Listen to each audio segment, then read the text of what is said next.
श्रुत की महत्ता को समझने के लिए श्रुत के विषय में जानकारी लेने के लिए और शुद्ध पंचमी का जो एक पावन पर्व है, इस पर्व की क्या विशेषताएं हैं, इस बात को जानने के लिए उत्सुक है। उन सभी भव्य श्रोताओं के लिए यहाँ से कुछ प्रसारित किया जा रहा है और इस प्रसारण में मुख्य रूप से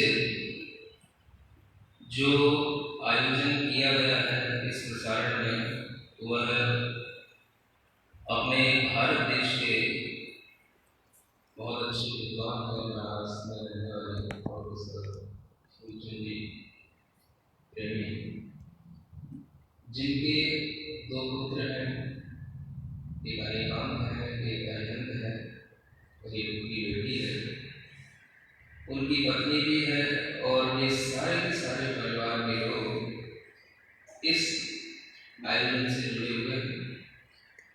इस धर्म कार्य में अपनी बहुत भूमिका निभा रहे हैं।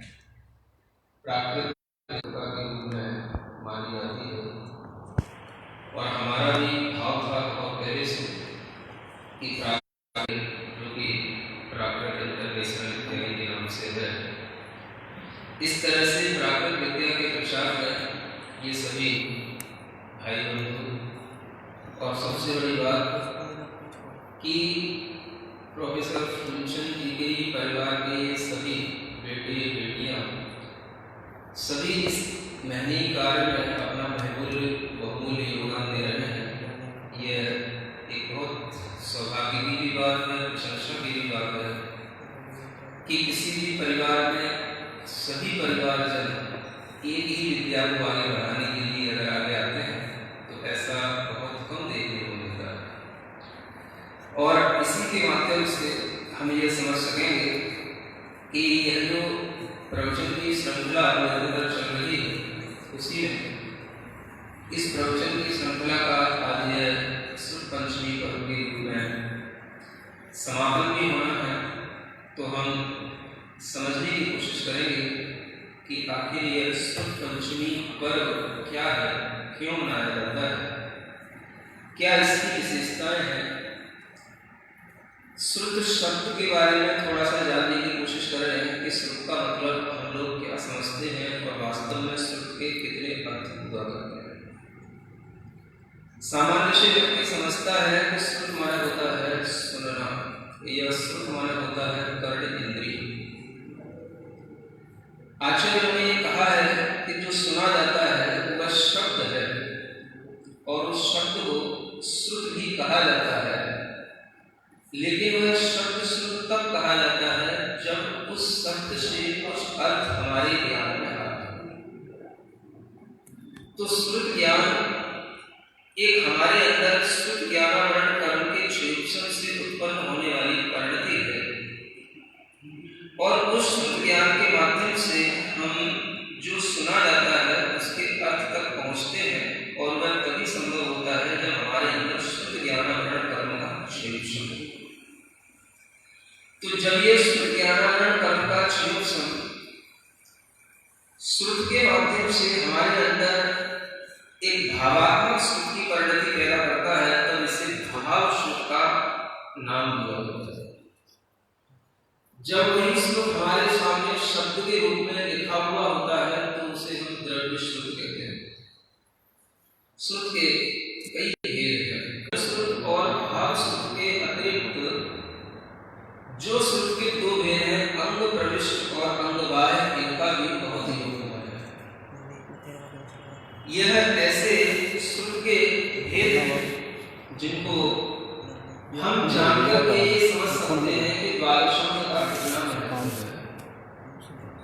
द्रव्य श्रुत प्रस्तुत है वह प्रक्रिया है जिसमें कि हम शास्त्रों को सामने रख करके पढ़ते हैं और शास्त्र यदि हमारे सामने है तो इसी का नाम है द्रव्य श्रुत। और उस द्रव्य श्रुत के माध्यम से जब हमारे अंदर हमारे ज्ञान में वह श्रुत उतर जाता है तो वही भाव श्रुत का नाम प्राप्त कर लेता है। इस श्रुत ज्ञान के माध्यम से ही ये धर्म की प्रभावना आगे बढ़ी है। श्रुत ज्ञान के माध्यम से ही भगवान महावीर स्वामी का तीर्थ आगे बढ़ा है और श्रुत ज्ञान के माध्यम से ही सभी आचार्यों ने भाव सुख की परिणति को प्राप्त करके अपने अंदर इस जिनवाणी के माध्यम से अपने कर्म कलंक को धोया है।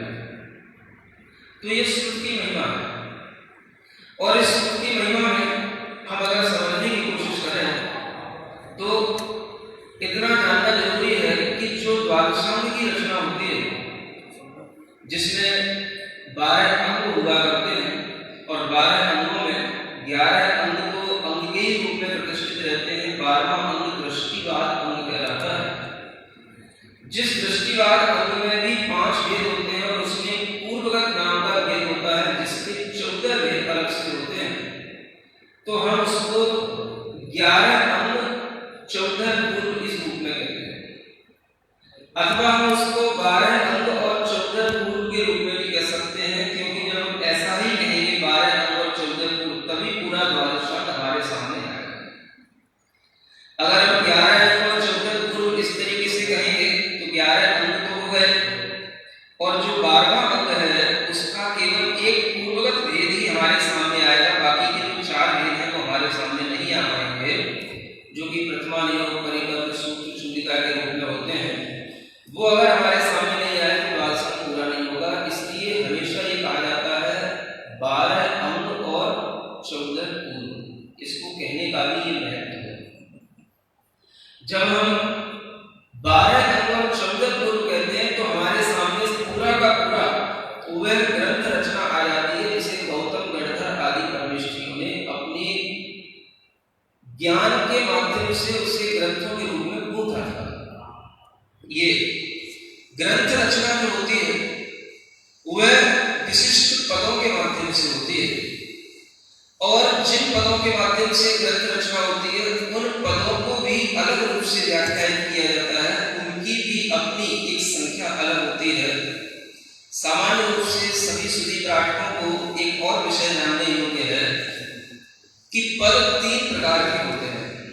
एक कहलाता है अर्थ पद, एक कहलाता है मध्यम पद और एक कहलाता है प्रमाण पद। अर्थ पद वह कहलाता है जब हम किसी भी अर्थ को एक अक्षर, 2 अक्षर, 3 अक्षर से कहते हुए 7 अक्षरों तक भी अगर हम उसका आलम्बन लेकर के कहते हैं तो वह अर्थ पद कहलाता है। मध्यम पद वह कहलाता है जिसके माध्यम से द्वादशांग की रचना होती है और एक मध्यम पद में उसका प्रमाण क्या होता है, उसमें कितने अक्षर होते हैं, कितने वर्ण होते हैं। तो आचार्यों ने कहा है 1634 करोड़ 83 लाख 7,888 अक्षरों का एक पद होता है। तो समझ आया? फिर से सुनेंगे 1634 करोड़ 83 लाख 7,888 अक्षरों का, इतने अक्षर वर्ण मिलेंगे तब एक पद बनेगा। और इतने पदों से जो द्वादशांग की रचना होगी उस द्वादशांग की रचना में अलग अलग अंगों के पद भी अलग अलग होंगे। जैसे आचारांग है तो उसमें 18,000 पद होते हैं, तो एक पद में इतने अक्षर हैं तो 18,000 पदों में कितने अक्षर होंगे ये आप इसको मल्टीप्लाई करके काउंट कर सकते हैं। इतना बड़ा है द्वादशांग, इसकी रचना, इसको बनाने का कार्य, इसको व्यवस्थित करने का कार्य गौतम गणधर के द्वारा होता है।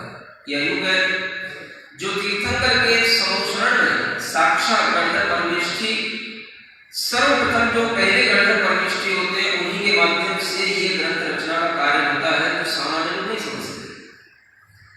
अगर आपके लिए कहीं पर ये मिल भी जाए कि ये आचारांग पद है या ये आचारांग सूत्र है, तो उनमें इतनी पदों की संख्या होनी चाहिए और ये पदों की संख्या, इतने अक्षरों की संख्या धीरे धीरे इसलिए कम हो गई क्योंकि हमारे ज्ञान का सूक्ष्म उसको ग्रहण करने में समर्थ नहीं हो सका।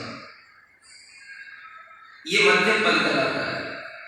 प्रमाण पद में 8 अक्षरों का एक पद बनता है जिसे हम श्लोक का एक पाद कहते हैं, जिसमें 4 पाद होते हैं तो वह श्लोक एक पूर्ण बन जाता है। 8 अक्षरों का एक पद होता है। तो जरूरत है हमें समझने की द्वादशांग के पदों को, द्वादशांग के अक्षरों को।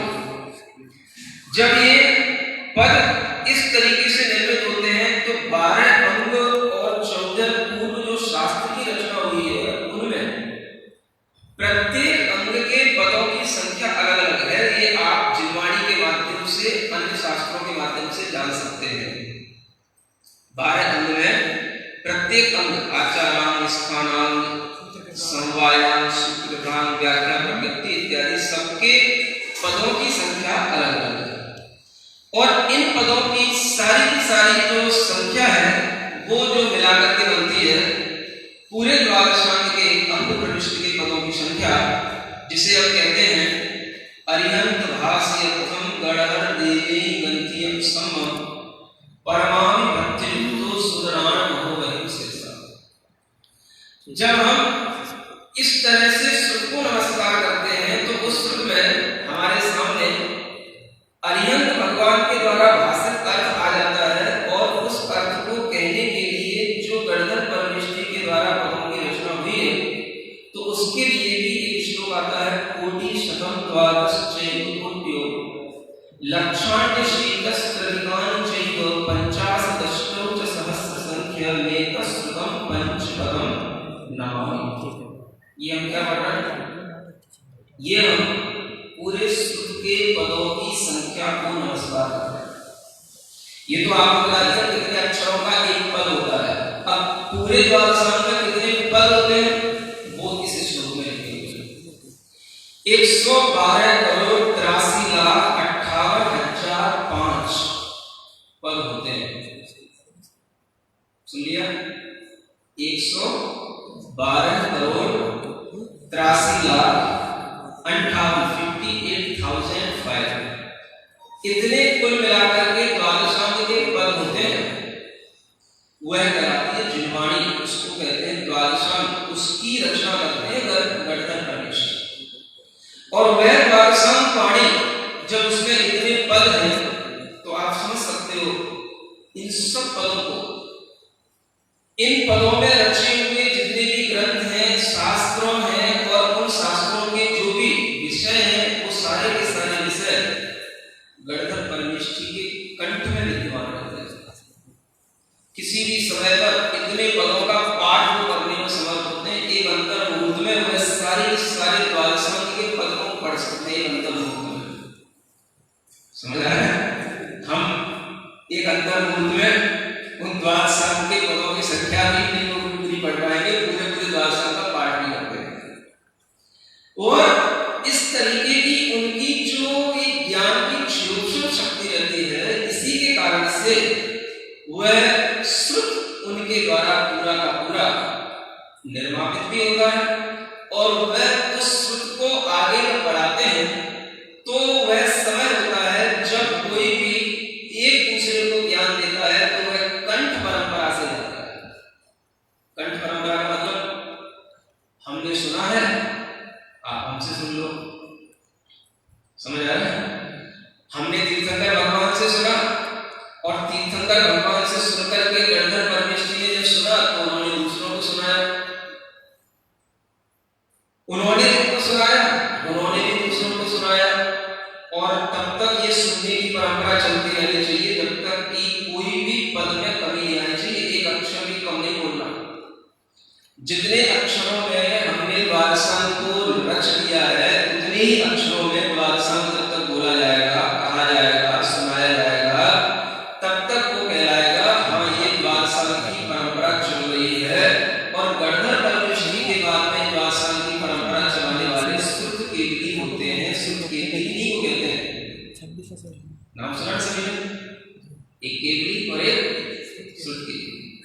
तीर्थंकर केवली है जो स्वयं अर्थ पद के कर्ता कहलाते हैं और उस अर्थ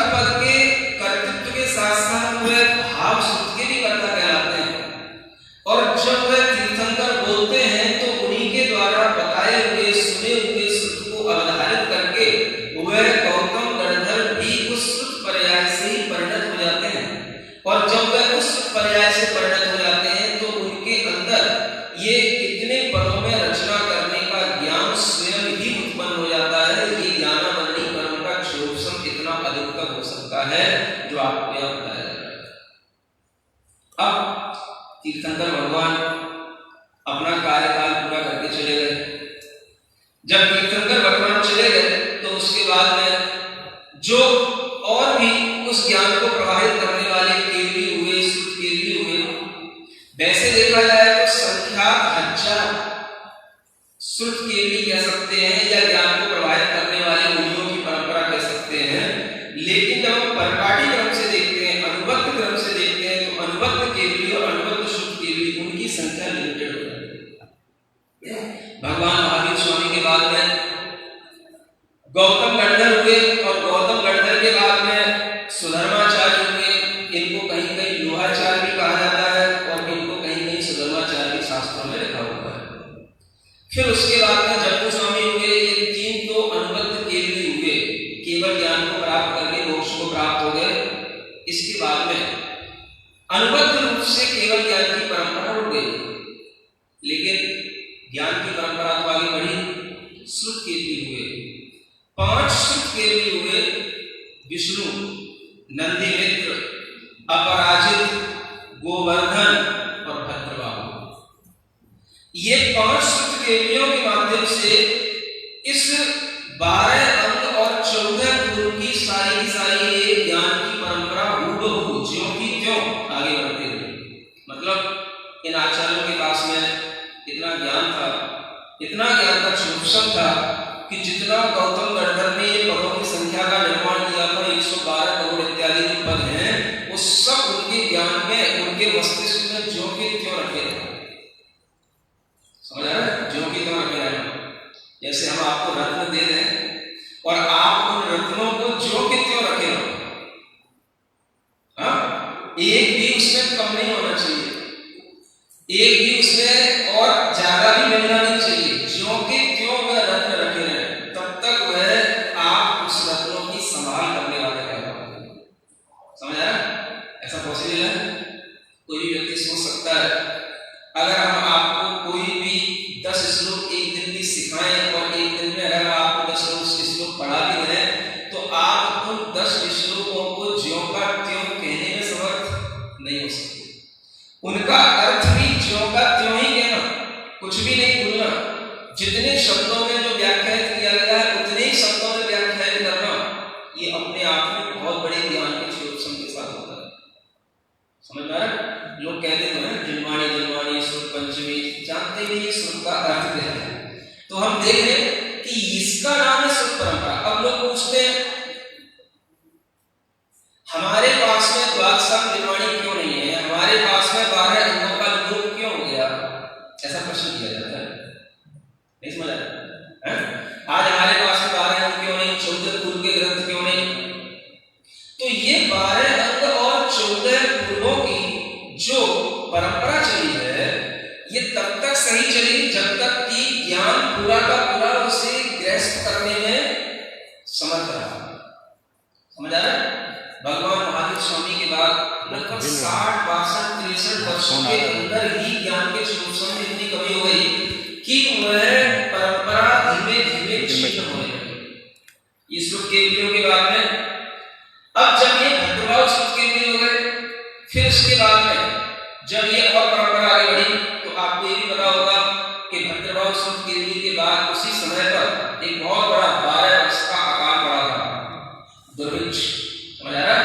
आज का पुराण और वही नहीं लगता उसके आगे 12 वर्ष तक जो आपत्ति रही हो, आदमी का दिमाग, आदमी का ज्ञान, सब कुछ तब तक काम करता है जब तक खा पी करके अच्छे ढंग से सेट में बैठा होता है, तब तक उस आदमी का ज्ञान काम करता है। समझ आ रहा है? अगर आपको 2 दिन खाने ना दिया जाए और एसी कूलर कोई भी ना मिले, तो जितना भी जानते हो सब 2 दिन में सब भूल जाओगे, सब फील हो जाएंगे। समझ आ रहा है?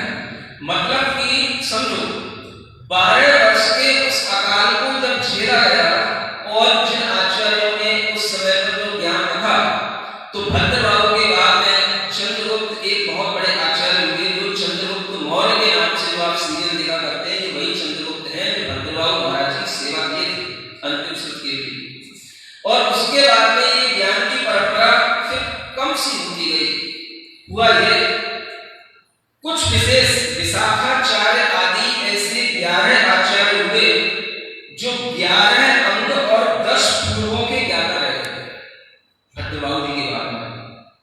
आचरण भद्रभाव के बाद में 11 अंग और 10 पूर्व के ज्ञाता रह गए, माने जो लास्ट के 4 पूर्व थे उनका ज्ञान तो थोड़ा थोड़ा रह गया। अब ज्ञान के श्लोक की कमी देखो कैसे होती जा रही है। 4 पूर्व का ज्ञान कम रह गया, थोड़ा थोड़ा रह गया, और पूरा पूरा ज्ञान किसका बचा रह गया? 11 अंग और 10 पूर्व। ये परंपरा चली, 11 आचार्यों में ये परंपरा चली। ये परिपाटी क्रम से बताया सीरियल में है ना, जो एक के बाद एक होते गए। फिर उसके बाद में 5 और ऐसे आचार्य हुए जो नक्षत्र आचार्य आदि इनके नाम थे, और जो 11 अंग और 14 पूर्व के एक देश यात्रा रह गए, माने अब उनके पास में उन 11 के बाद में इन 5 के पास में कोई भी अंग का और कोई भी पूर्व का पूर्ण ज्ञान नहीं रहा। एक देश वाले थोड़ा थोड़ा जाता, क्या समझ में आ रहा है? थोड़ा थोड़ा जाता, नॉलेज सबकी है लेकिन थोड़ी थोड़ी सबकी है, समझ आ रहा है? जैसे पूरी फिजिक्स, पूरी केमिस्ट्री, पूरी मैथमेटिक्स, पूरी बायोलॉजी, पूरी जूलॉजी, समझ आ रहा है? पूरी की पूरी आपको आए तो आप पूरी की सकल ज्ञान कर लेना है। और अगर आपने थोड़ा थोड़ा सा पढ़ लिया, थोड़ा थोड़ा सा आपके ज्ञान में रह गया, तो आप उसके एक देश का रह गए। अब देखो ये हालत हो गई, ज्ञान का क्षेत्र कम होता चला जा रहा है, कंठ परंपरा से ज्ञान चल रहा है, लेखन का अभी कोई काम नहीं, समझ आ रहा है? लेखन अभी होता ही नहीं, और ये कंठ परंपरा से ज्ञान इतना कम होता गया, और उसके बाद में फिर 4 और आचार्य हुए जो मात्र एक अंग के ज्ञाता रहे, एक पहला अंग आचार अंग के ज्ञाता रहे, बाकी शेष अंग शेष पूर्व जितने भी थे उन सबके बस को एक देश के ज्ञाता रहे, थोड़ा थोड़ा सबका है ना। अब ये ज्ञान इतना कम हो गया, यहां से भी ज्ञान कम होते होते ये ज्ञान आया कहां पर? अब हम प्रासंगिक उस विषय पर आ रहे हैं जिसके लिए हम यहाँ बैठे हैं और आप लोग भी सुनने को आते हैं। क्या समझ में आ रहा है? वो क्या है? आप सोच रहे होंगे महाराज जी कौन सी परंपरा बता रहे हैं, क्यों बता रहे हैं? इसलिए बता रहे हैं कि जो प्रसंग अब आचार्य धनसेन महाराज से शुरू होना है वो इसलिए शुरू होना है कि आचार्य धनसेन महाराज अब क्या रह गया? सभ्य से अंग कुर्बाणम एक देशो आर्य परंपराए आरक्षमाणो धनसेन आर्यम संपत्तो। ये आचार्य धनसेन महाराज की धवला टीका की पंक्तियां आपको समझ, आप लोग धवला पढ़ नहीं सकते हो, सुन तो सकते हो, तो विशेष विशेष प्रसंग ये सुन सकते हो। जो महान ग्रंथ जिनकी आप पूजा करने को उत्सुक हो, रोजाना अर्घ चढ़ाते हो, और आज के दिन विशेष रूप से सिर पर भी धारण करके पालकी पर रख करके जिनवाणी की जो है ना आराधना करते हो, लेकिन उस जिनवाणी के कुछ शब्द दो चार शब्द भी सुनो। वह धवला क्या है उसको आपको आगे बताएंगे। अभी हम एक विषय पर आ रहे थे कि अब आचार्य धनसेन महाराज का वह नंबर आता है जो क्या लिखा आचार्य धनसेन महाराज ने सरखंडा का ग्रंथ टीका करते हुए कि जितने भी सभी अंग और पूर्व हैं उन सब अंग और पूर्वों के एक देश ज्ञान, माने थोड़ा थोड़ा सबका ज्ञान है ना, लेकिन ये ज्ञान है कौन सा? स्रोत वही है। कौन सा स्रोत है? ऐसे समझ लो आप, एक घड़ा है बहुत बड़ा, समझ रहे हैं? बहुत बड़ा अमृत का घड़ा है, और उस अमृत के घड़े में सब लोग जो है धीरे धीरे धीरे धीरे उस अमृत को पीते गए, है ना, और लास्ट में एक बूंद बची रही, और उस बूंद को पीने के बाद में तो तृप्त हो गया। अब वो सोचता है अब क्या होगा आगे? ये अमृत हमने तो चख लिया, अब दूसरे इस अमृत को कैसे चखेंगे? समझ रहे हैं? तो यही स्थिति बनी भगवान तीर्थंकर महावीर की परंपरा से चली आने के बाद में लगभग ये 683 वर्ष का काल गुजर गया, समझ लो आप। हाँ, जब तक धनसेन महाराज का काल आता है तब तक इतना काल गुजर गया, और धनसेन महाराज जी के पास में सभी अंग और सभी पूर्वों का थोड़ा थोड़ा ज्ञान रह गया, लेकिन ज्ञान वही है प्योर वाला जो भगवान तीर्थंकर की वाणी से निकला हुआ है, प्योर, लेकिन है थोड़ा थोड़ा। समझ आ रहा है? अमृत तो थोड़ा भी हो तो क्या करता है? तृप्ति उतनी ही देता है। अगर आप अमृत को अमृत समझकर भी पियो तो आपकी ये तृप्ति नहीं होगी, है ना।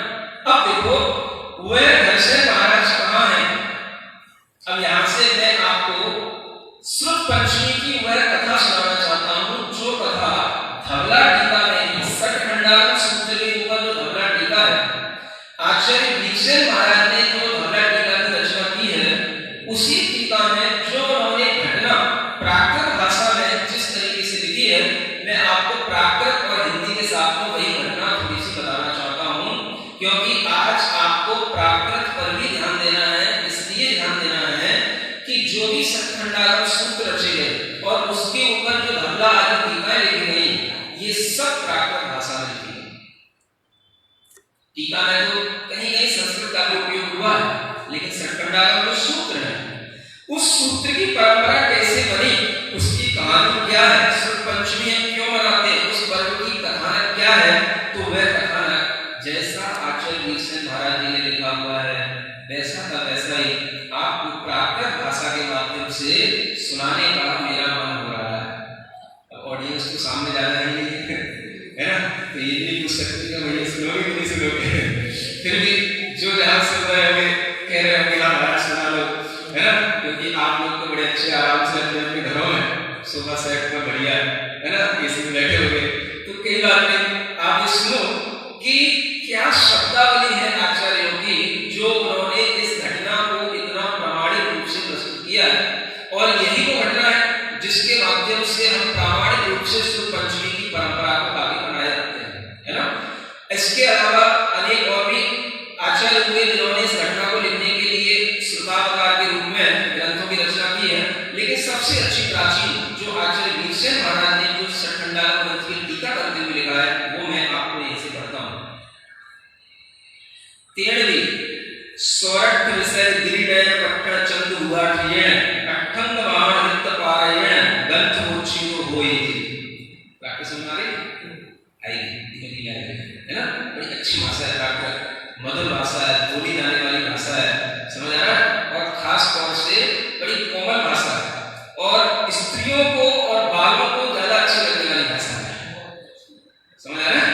हाँ, अभी जब कुछ बात हो रही थी तो फूलचंद जी प्रेमी जो है बता रहे थे कि कहीं पर भी अगर कोई पाठशालाओं में कहीं पर भी कोई थोड़ा प्राकृत का अध्ययन चलता है तो महाराज इसमें स्त्रियां ज्यादा पढ़ती हैं, तुमने किसको बुराई किया करोगे?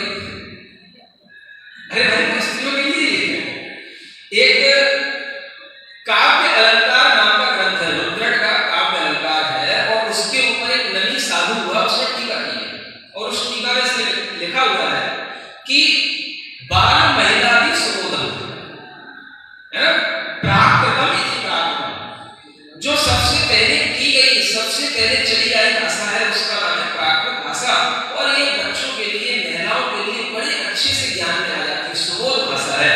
इसलिए जिसको भी ये ज्ञान में आ रही है उसको समझ लेना चाहिए कि वह उसके ज्ञान के शोषण के कारण से आ रही है। हो सकता है महिलाओं के बच्चों के ज्ञान का शोषण ज्यादा रहता हो, है ना, तो उसके लिए मना नहीं है, क्योंकि उसमें आदि भी लिखा हुआ है, बाल महिला आदि आदि का सवाल है। तो देखो क्या लिखते हैं, सौरठ विषय, सौराष्ट्र, सौराष्ट्र, सौराष्ट्र को प्राकृत क्या बोलते हैं, सौरठ, तो सौराष्ट्र कह जाता है गुजरात आज के समय का। गिरिनगर पट्टन, गिरनार को क्या बोलते हैं, गिरिनगर, उसका सही नाम। ये प्राकृत के कारण से हम जो है अपभ्रंश बोलने के बाद हिंदी बोलते हुए इन नामों में इसे रूपांतर कर चुके हैं, है ना। तो मुख्य नाम है गिरिनगर, और आज उसको बोलते हैं गिरनारी, गिरनारी, गिरनार, है नगर का नाम हो गया। अब उस गुजरात में गिरनार में गिरिनगर में एक चंद्र गुफा है ना, आपने देखी है, देखी है, मैंने देखी है ना। आचार्य महाराज के साथ में जब ब्रह्मचारी था और तब यात्रा करते हुए गया था, तो उस चंद्र गुफा में भी गया था, आचार्य महाराज ने वहां पर भी बैठ करके सामायिक की थी, और हम लोग भी वहां पर बैठे थे, कुछ लोग गुफा के अंदर बैठे थे, कुछ गुफा के बाहर बैठे थे, ना, बड़ा अच्छा मनोरम दृश्य है वहां पर। तो उस गुफा में जहां पर आचार्य वीरसेन महाराज ने मन में विचार किया था कि ग्रंथ का जो परंपरा से प्रवाह चला आ रहा है अब ये निश्चय को प्राप्त हो जाएगा, क्योंकि हमें दिख रहा है अब इसको जानने वाले कोई बचे नहीं, समझ आ रहा है। लेकिन वो अष्टांग महानृत्य में पारायण थे। अष्टांग महानृत्य ज्ञान होता है ना, यही बैठे बैठे सब कुछ जान लेना, आगे भविष्य में क्या होने वाला उसके बारे में जान लेना। तो ऐसे अष्टांग महानृत्य के ज्ञान को धारण करने वाले को अकेले आचार्य उस गिरनार की चंद्र गुफा में स्थित रहते थे। तब उनके मन में एक ग्रंथ परंपरा का मोक्षित हो जाएगा, ऐसा सोचकर के उन्होंने क्या किया, जाग भयण, उनके अंदर भय पैदा हो गया। सुन रहे हो, साधुओं को भय पैदा हो जाता है, किससे? संसार से, संसार में रहने वालों से, इससे तो भय होता ही है। लेकिन कभी कभी जब जिनवाणी, जिन धर्म, जिन परंपरा, इस पर भी कोई आक्षेप या कुठाराघात या कोई ऐसी परिस्थिति बनती है तो उस समय पर भी ऋषियों को, मुनियों को और यहाँ तक कि जिनेंद्र भगवान के आयतनों पर भी यदि किसी प्रकार का कोई प्रहार होता है तो उसमें साधु भी उठ करके खड़ा हो जाता है। उसके अंदर भी भय पैदा होने का मतलब ये नहीं कि डर गया, रक्षा कैसे करना, ये विचार करने का समझ आ रहा है। तो वह उनके अंदर विचार आया और उस विचार के साथ में क्या भाव होता है, पवेण लक्ष्यतेन, प्रवचन की वत्सलता। प्रवचन माने जो भगवान जिनेंद्र देव के वचन हैं, इनके प्रति जो भक्ति है उसके कारण से दक्षिणा वह आयर्याण महिमाय विलियाण देवोपेश, उनको पता पड़ा था कि दक्षिण भारत में, दक्षिणापथ माने दक्षिण भारत में आचार्यों का एक सम्मेलन हो रहा है और वहां पर एक महिमा नाम की नगरी है। वहां पर उन्होंने एक लेख प्रेषित किया। उस समय पर ऋषि अपने एक ब्रह्मचारी के माध्यम से एक पत्र भेजा, है ना। लेख में लेख की दक्षिण आयर्य वैरव अवधार्य तेलवी आयर्य बेसाहु गहन धारण समर्था धवला बहुवी विनय विभूषियंगा सीलमाला हरा गुरु पेशना सत्ता आसन चित्ता देश कुल जाई सत्ता सयल कला पारया तिक्खुता कुछ आयर्या अंध विषय व्यनायना दो पेशना। तो समझ आया कितना अच्छा लगा है? क्या लिखा है लेख में? लिखा था धैर्यसेन आचार्य महाराज ने लिखा है कि हमारे लिए 2 साधु भेज दो। समझ आया, हमारे पास साधु नहीं है। जहाँ आचार्यों का सम्मेलन हो रहा है, अब देखो कहाँ गुजरात और कहाँ दक्षिण, समझ आ रहा। और ये जो महिमा नगरी का वर्णन किया गया है, वर्तमान में भौगोलिक स्थितियों में जिन्होंने विद्वानों ने खोज की बताते हैं कि बंबई प्रांत में एक जो है जिला है सितारा जिला, उसमें एक महिमा नगर नाम से गांव है ना, सतारा। हाँ, तो उसमें ये गांव है, तो उसी का अनुमान लगाया जाता है कि ये उसी महिमा नगरी का यहाँ पर उल्लेख किया गया है। तो कम से कम गुजरात से बॉम्बे की बात हो गई, समझ आ रहा है? तो फिर बासी करा है। अब आप सोचें कि वहां पर जो है 2 साधुओं को वहां के आचार्यों ने नियुक्त करके, ये साधु कैसे हैं, जो कुछ भी बताया जाता है उसको ग्रहण करने में, धारण करने में समर्थ है ना। इनके पास में बहुत प्रकार की विनय है। देखो एक विनय का बहुत उल्लेख आपको इस कथानक में मिलेगा। हाँ, विनय के बिना कोई भी साधु किसी से ज्ञान दे नहीं सकता। हाँ, तो कहते हैं कि निर्मल बहुत प्रकार की विनय से जिनके अंग विभूषित हैं, बहु विनय विभूषियंगा, सील की माला धारण की है। काय की माला? शील जानते हो? अब सब कुछ बात बता नहीं सकते हैं। शील माला हरा धारण की है, गुरु के द्वारा भेजे गए हैं कि वही उनका भोजन है। अच्छा, गुरु ने हमसे कहा है वहां चले जाओ, इसी में तृप्त हो रहे हैं। गुरु पेशणासन यही उनका भोजन, समझ आ रहा है? इसी में तृप्त हो रहे हैं। गुरु ने आज्ञा दी है तुम्हें वहां जाना है, इससे बढ़कर के और हमारे लिए भोजन क्या होगा, इससे बढ़कर के हमारे लिए संतुष्टि की चीज क्या होगी, इसमें तृप्त हुए हैं। देश कुल और जाति से शुद्ध है, समझ आ रहा है? इन चीजों का भी महत्व होता है। सकल कलाओं में पारंगत है। और ऐसे उन दोनों साधुओं ने 3 प्रदक्षिणा लगा करके, समझ आ रहा है, उन आचार्य को 3 प्रदक्षिणा लगा करके उनसे 3 बार पूछा है। क्या पूछा है? क्या आप हमें वहां भेजना चाहते हैं? अब आचार्य कह रहे हैं आपको जाना है, फिर भी शिष्य का कर्तव्य होता है 3 बार पूछना, पक्का कर लेना। क्या आप हमें वहां भेजना चाहते हैं? क्या हमें वहां जाना ही है? ऐसा 3 बार विनय पूर्वक जिन्होंने पूछ करके निर्णय ले लिया, पक्का कर लिया कि हाँ आचार्य महाराज ने कहा है आपको जाना है। कहाँ जाना है? समझ आ रहा है? तो वहां जाना है। अब वो जो वहां से गए हैं तो वो क्या है? आंध्र का विषय है, आंध्र जनपद है वो। समझ आ रहा है? अब आंध्र प्रदेश जिसको हम समझ सकते हैं, है ना, वहां से इसका संबंध है। तो कुछ लोग जब इसको बॉम्बे के साथ जोड़ते हैं तो फिर आंध्र प्रदेश उस समय की बहुत बड़ी परिधि में कहलाने वाला उस समय की भौगोलिक रचना होगी तब जुड़ेगा, है ना। और वहां पर एक वेण्या नाम की नदी है, वेणा नदी है, उसकी नदी के तट से उनको भेजा गया, यहाँ से आप आगे बढ़िए। और फिर तेसु आरक्षमाणे सुरेडी जब वो आ रहे थे तो उसी रात में, है ना, पश्चिम भय माने रात्रि का जो अंतिम प्रहर होता है, पश्चिम भाग, है ना, उस समय पर कुंद इंदु संत मंडा, है ना।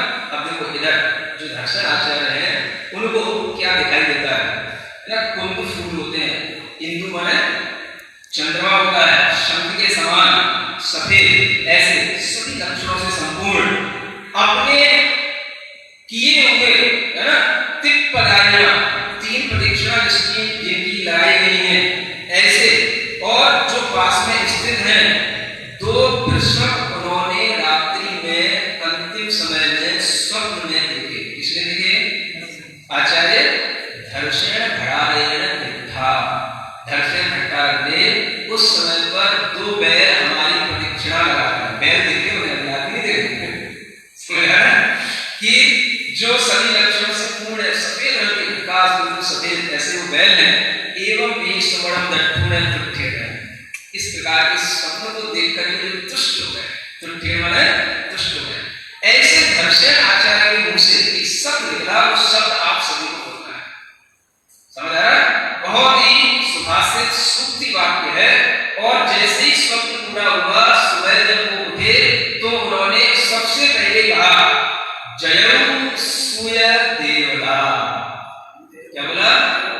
जयौ सूर्य देवता, जयौ सूर्य देवता, जयौ सूर्य देवता। जयौ माने जयवंत हो, सूर्य देवता श्रुत देवता जयवंत हो, श्रुत देव जयवंत हो माने भगवान जयेंद्र देव की वाणी जयवंत हो माने हमारी इच्छा पूर्ण हो रही है, हो जाएगी। समझ आ रहा है? ऐसा उन्होंने कहा अपने मुख से। तद दिवसे चेत, उसी दिन तद दिवसे चेत ते योगी जना, वे दोनों ही जन संपर्क का दर्शन आए थे, दोनों दर्शन आचार्य को प्राप्त हो गए, उन्हें पर दर्शन आचार्य के दर्शन हो गए। तदो दर्शन भयवतो किलियम काउणे दोनों दिवसे बोला भी तदी दिवसे जुड़िए। समझ आ रहा है? आए हैं चल करके दर्शन आचार्य के, उन्होंने कृति कर्म पूर्वक क्या की, उनकी वंदना की, है ना, माने प्रतिकर्म पूर्वक, कालेश्वर पूर्वक जो शुभ भक्ति आचरण भक्ति इत्यादि की जाती है इसको प्रतिकर्म कहते हैं। तो ऐसे प्रतिकर्म पूर्वक उन्होंने वंदना करके 2 दिन तो उन्होंने आचार्य महाराज से कुछ नहीं बोला। समझ आ रहा है? हाँ, ये तरीके होते हैं गुरु शिष्य के बीच में।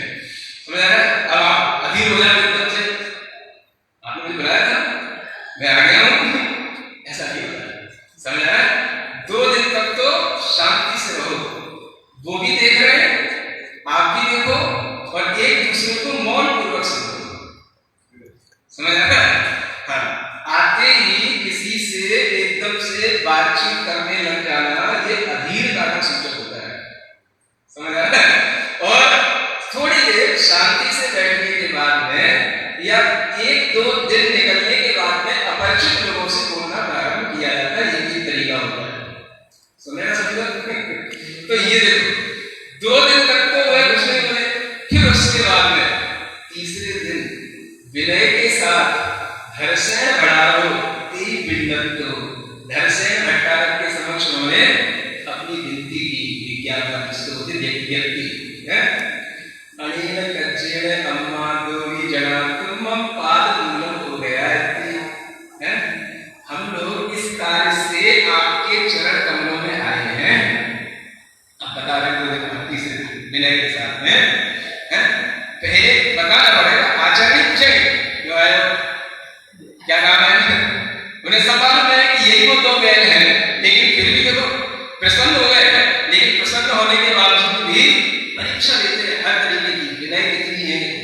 कितना है, समझ आ रहा है। और ये उस धैर्य में पूरा पारंगत है कि नहीं, क्योंकि उसके बिना तो दी गई विद्या को काम में आएगी।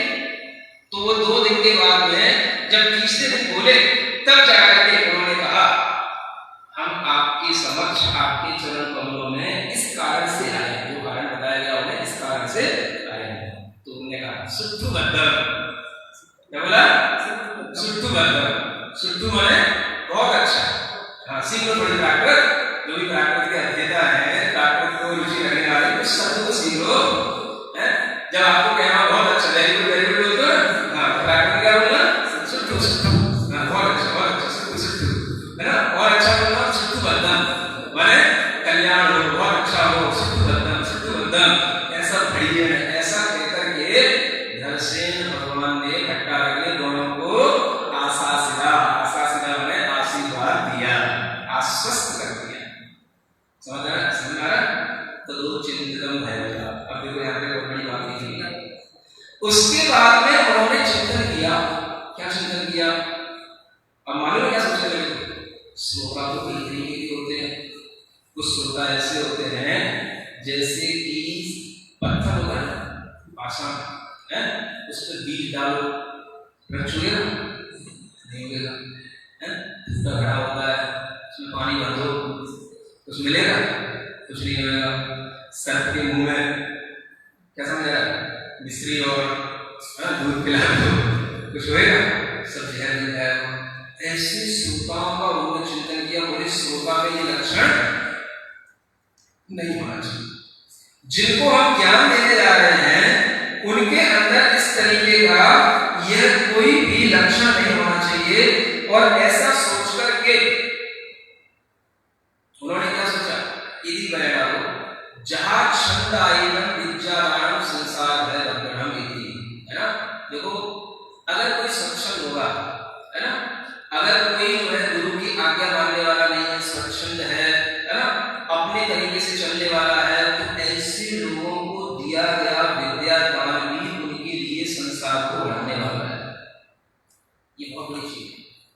एक बात ये भी समझ में आती है कि ज्ञान की परंपरा कई बार आगे इसलिए भी नहीं बढ़ पाई क्योंकि वैसे शिष्य वैसे पात्र नहीं मिले जो उनके लिए ज्ञान दिया। समझ आया?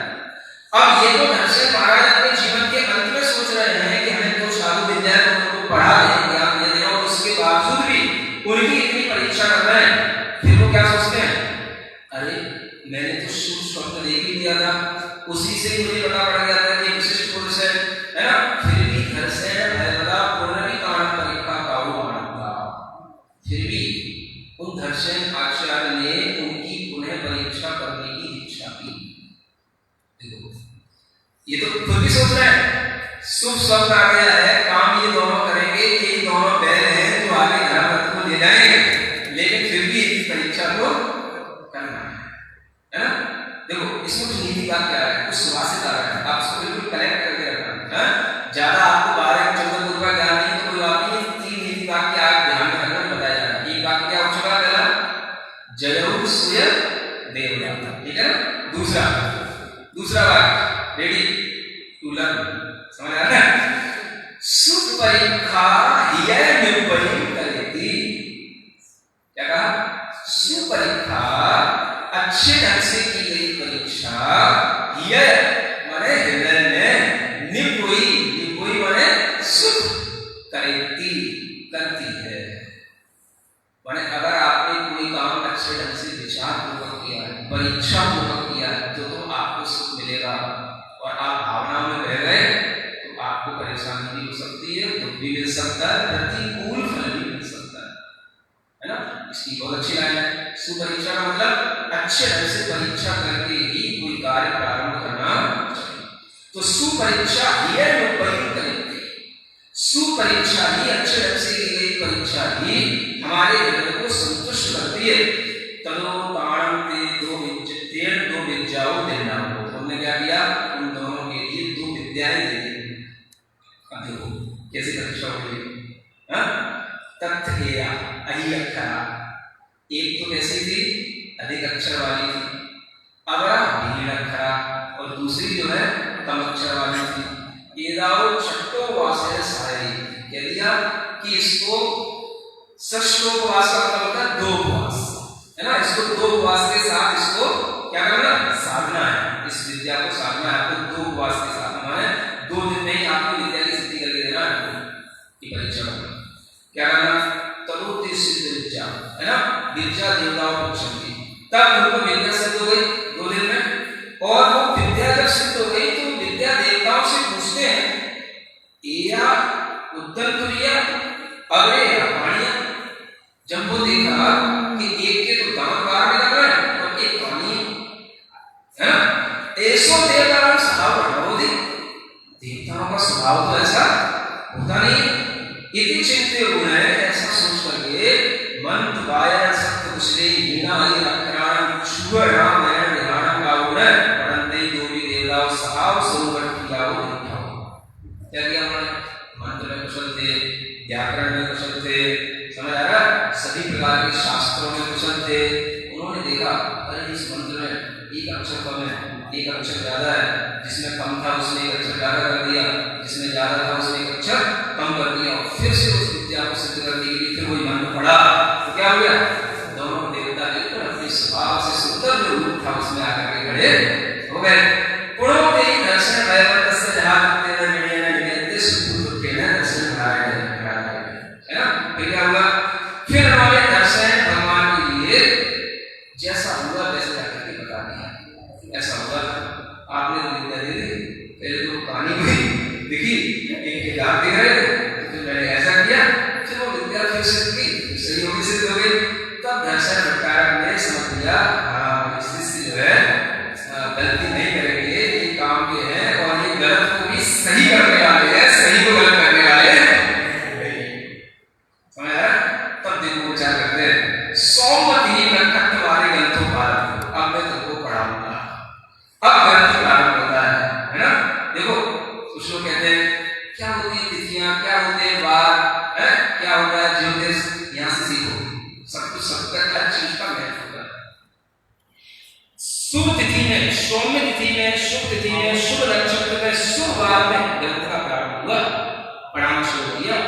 अच्छा कार्य अच्छे समय पर ही किया जाता है और अच्छे समय पर बीज बोया जाता है, तभी वो अच्छा हो जाता है। तो आचार्य सब चीजों को याद रखते हैं। पुरो कमेण्य पक्का तेन आषाढ़ मास शुक्ल पक्ष एकादशी को पढ़ने ग्रंथों समर्थ। अब क्या हुआ कि वह इस तरीके से व्याख्यान चलता रहा और आषाढ़ मास का शुक्ल पक्ष की एकादशी आ गई। जब ये ग्रंथ पूरा उनका समाप्त हो गया तो उन्हें पढ़ाना था आचार्य दर्शन महाराज को, उन्हें पूरी विद्या उनको दे दी। अभी कौन सा पढ़ाया गया, आषाढ़ महीने का शुक्ल पक्ष का, अभी शुक्ल पंचमी चल रही है, समझ आ रहा है। इसके बाद जेठ मास चल रहा, अब आषाढ़ महीना है ना। जब उसका जो शुक्ल पक्ष आता है उसकी 14 को तो चातुर्मास की स्थापना होती है और 11 को उन्होंने ये ग्रंथ पूर्ण कर दिया, मतलब 11 को उन्होंने पूरी विद्या उनको सिद्ध करके दे दी। विनय ग्रंथों समाप्त, विनय पूर्वक में ग्रंथ पूर्ण हो गया। स्थिति तुथी, जब इस तरीके का महरी काल हो गया तो भूत जाति के देव, कौन से, डरो नहीं, भूत जो आपके पास आते वो वाले भूत नहीं होते, तो वही भूत है, लेकिन जो भूत जाति के देव हैं उनके अंदर जो सम्यक दृष्टि होते हैं और जिन्हें जिनेंद्र भगवान की प्रभावना पर, है ना, यह विश्वास होता है कि इन्होंने जिनेंद्र भगवान की प्रभावना की है, तो उनके भी वह गीत गाते हैं। तो क्या हुआ, उसी समय पर उनकी बहुत पूजा की गई, है ना, पुष्प, है ना, शंख, अनेक प्रकार के नैवेद्य और बहुत बड़े बड़े शब्द, है ना, तूर शब्द जैसे तुरई होती है ना, ऐसे लंबे लंबे गानों से बजा बजा करके पूरा का पूरा वातावरण पूरा आनंद कर दिया। उसको देख करके क्या हुआ, दर्शन भट्टारक जी ने ये सब देख करके क्या किया, एक का नाम जो है भूत बलि रख दिया, क्योंकि भूतों ने इनकी पूजा की है, इसलिए इनका नाम क्या रख दिया, भूत बलि, है ना। दूसरे की पूजा की थी, दोनों बेटे थे, दो साधु थे ना, अब उनकी पूजा की थी। अवश्री हृदय पूजितस्य अर्थव्यर्थ अस्तव्यस्त, क्या बोलते हैं, अर्थव्यर्थ दिठीय दंतपंक्ति, है ना, जिनके दांतों की पंक्तियां अस्त व्यस्त थी, समझ आ रहा है,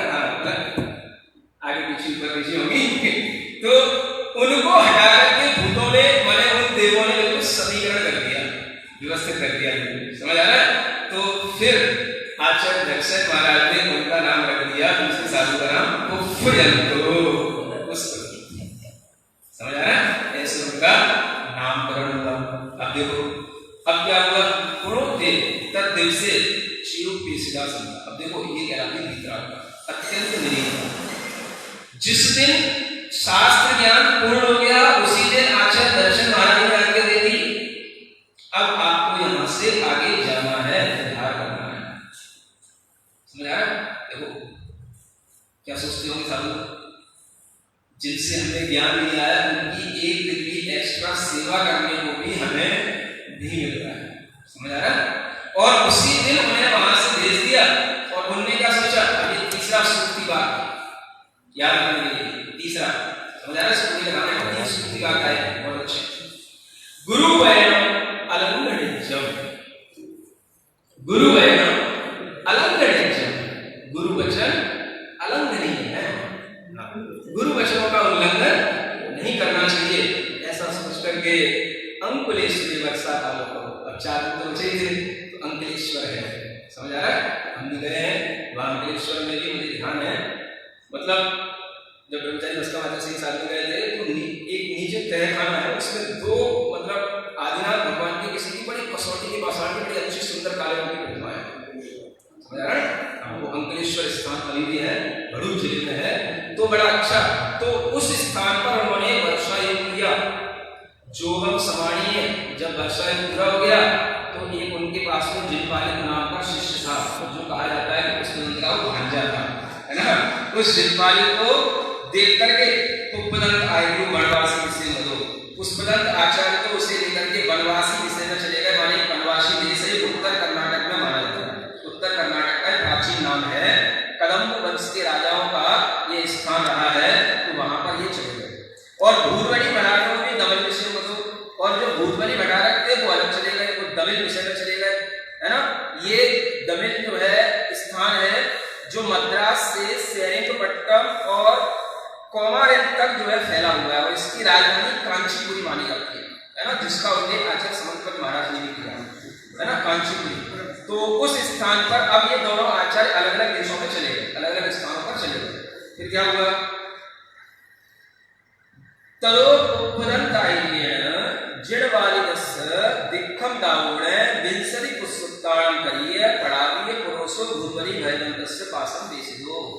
क्या हुआ, उसके बाद में पुष्पदंत आचार्य ने जिनपालिक को दीक्षा देकर के उसे विंसति सूत्र पढ़ा करके भूतबली भगवान के पास में भेज दिया, मैंने भूतबली आचार्य के पास में भेज दिया। भूतबली भयदा जिणवालिक पास से जब के विंसति सूत्र ने अपावृत्ति, है ना। भूतबली आचार्य ने देखा कि ये जिनपालिक जो है, जो सूत्र की रचना पुष्पदंत आचार्य ने की है, उनसे लेकर के जो आए हैं, तो उन पुष्पदंत आचार्य की उम्र कम है, ऐसा जानकर के उन्होंने देखा कि ये जो महाकर्म प्रकृति पावड़ है इसका विच्छेद हो जाएगा, ऐसी बुद्धि उनमें उत्पन्न हुई।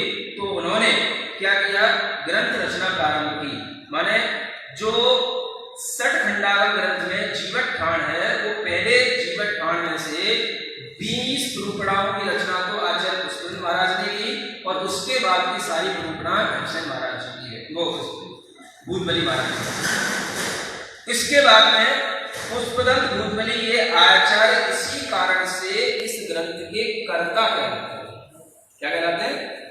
इस ग्रंथ के कर्ता कहलाते हैं।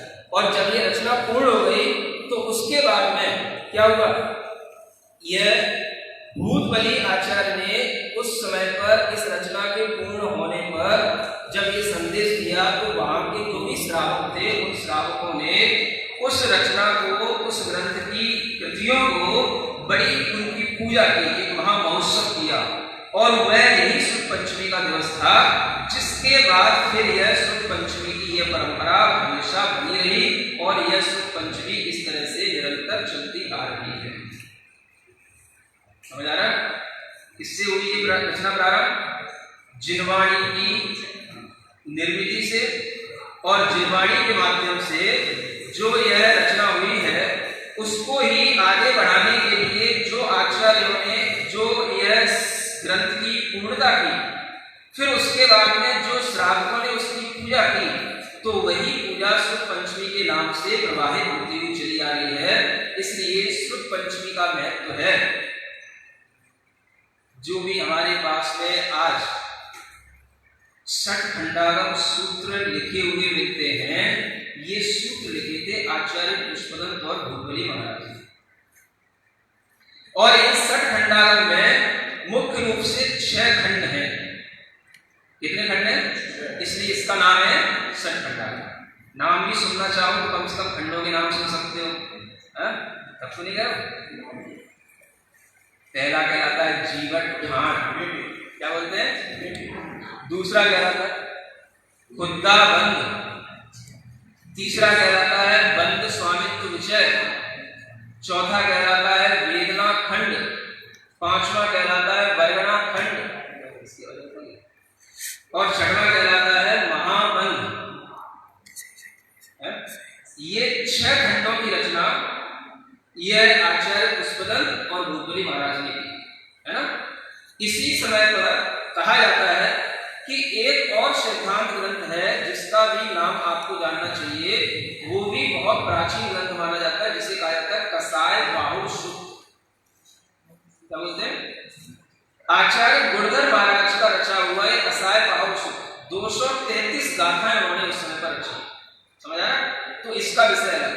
और इन दोनों ही ग्रंथों को एक तरह से आगम साहित्य का, जिसे हम अंग और पूर्वों की रचना कहते हैं, उससे जुड़ा हुआ मानना चाहिए। 11 अंग के बाद में जो दृष्टिवाद नाम का 12वां अंग है, उसमें पूर्व आते हैं, और उन पूर्वों में एक दूसरे नंबर का पूर्व है आग्रायणी पूर्व, और फिर उसके बाद में एक पूर्व आता है 5वां पूर्व, जिसका नाम है ज्ञान प्रवाह। तो आग्रायणी पूर्व से ये जो महाकर्म प्रकृति प्राकृत की रचना हुई, जो कि षट खंडागम सूत्रों के नाम से जानी जाती है, ये दूसरे पूर्व से संबंधित रचना है। और जो ज्ञान प्रवाह है, उससे ये कसाय बाहुल सूत्र की रचना हुई। मतलब कि पूर्वों का भी जो ज्ञान आज हमारे पास में अंश रूप में है, तो इन 2 ग्रंथों के माध्यम से। कौन कौन से? षट खंडागम सूत्र और ये कसाय बाहुल सूत्र। और इन्हीं दोनों ग्रंथों पर आचार्य वीरसेन महाराज ने धवला और जय धवला के नाम से टीका लिखी। समझ लेना, टीका अलग होती है, सूत्र अलग होता है ना। तो सूत्र तो लिखे गए पहली शताब्दी में, और आचार्य वीरसेन महाराज ने जो धवला टीका लिखी लगभग 8वीं-9वीं शताब्दी में, 800 900 वर्ष बाद। उसके बीच में इतिहास बताता है कि अनेक और आचार्यों ने भी टीका की है इन षट खंडागम सूत्रों की। 5 और आचार्य मिलते हैं जिन्होंने षट खंडागम सूत्रों की टीका की है, लेकिन वो कोई भी टीका ग्रंथ आज हमारे पास उपलब्ध नहीं होते। एक आचार्य पद्मनंदी का नाम आता है, जिनका उल्लेख आचार्य कुंदकुंद के रूप में ही माना जाता है।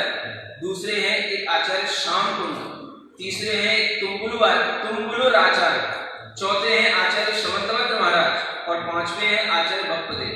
इन 5 लोगों ने और टीका लिखी। उसके बाद में आचार्य वीरसेन महाराज जी ने धवला टीका लिखी, और उस धवला टीका को एक आचार्य महाराज ने इतने बड़े रूप में लिखा है कि अगर हम उसके बारे में ये सोचें कि जीवन भर उन्होंने क्या किया, तो आपको इतना ही समझ में आएगा कि जीवन में उन्होंने लिखने के अलावा और कोई दूसरा काम किया ही नहीं।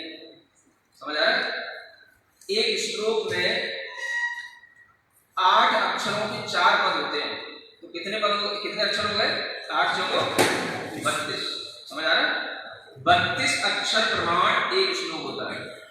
जब ये धवला टीका का पूरा अनुमान लगाया जाता है कि ये धवला टीका कितनी बड़ी है, तो इसके लिए विद्वानों ने कहा 72,000 श्लोक इसमें समाहित हो जाएंगे। 72,000 श्लोक प्रमाण ये धवला टीका कहलाता है। समझ आ रहा है? कितने? एक आचार्यों के द्वारा, एक आचार्य ने 72,000 श्लोक प्रमाण धवला टीका लिखी। किसके ऊपर? षट खंडागम सूत्र के ऊपर। और कसाय बाहुल के सूत्र थे, उसके ऊपर जय धवला टीका लिखी, और वह केवल उस पर 20,000 प्रमाण, 20,000 श्लोक प्रमाण उसके ऊपर टीका लिख पाए। उसके बाद में उनका स्वर्गवास हो गया। समझ आ रहा है? तो टोटल एक आचार्य के द्वारा 72,000 और 20,000 कितना हो गया? है ना, लगभग 92 हो गया। 1 लाख के बराबर ये इतनी श्लोक प्रमाण ग्रंथ रचना हुई। आज तक के इतिहास में कोई भी इतना बड़ा काव्य नहीं है, कोई भी इतना बड़ा महारथी, इतना बड़ा कोई भी साधु नहीं हुआ पूरी भारतीय संस्कृति में, चाहे हिंदुओं में चाहे जैनों में, जिसने इतना बड़ा कोई ग्रंथ रचना अपने जीवन काल में की। एक 92,000 श्लोक प्रमाण पूरे ग्रंथ को एक व्यक्ति के द्वारा लिखा जाता है। सुना जाता है कि हिंदुओं में महाभारत लिखी हुई है, वो 1 लाख श्लोक प्रमाण है, लेकिन उसको भी लिखने वाला एक व्यक्ति नहीं है, कई व्यक्तियों ने उसको लिखा है, तब जाकर लिखी। समझ आ रहा है? इस दृष्टि से आप देखोगे तो वीरसेन आचार्य अपने आप में एक बहुत बड़े आचार्य हुए। उन्हीं के शिष्य हुए आचार्य जिनसेन महाराज, जिन्होंने आदि पुराण इत्यादि ग्रंथों की रचना की, और बाकी की जो कसाय बाहुल की जय धवला टीका थी, उस टीका की पूर्ति भी उन्हीं आचार्य ने की। तो उन आचार्य ने अपने गुरु आचार्य वीरसेन महाराज को बड़े अच्छे शब्दों में स्मरण किया। आदि पुराण आचार्य वीरसेन की लेखनी धवला टीका को पढ़ करके विद्वान उन्हें कलिकाल सर्वज्ञ के नाम से कहते हैं। क्या समझ आ रहा है?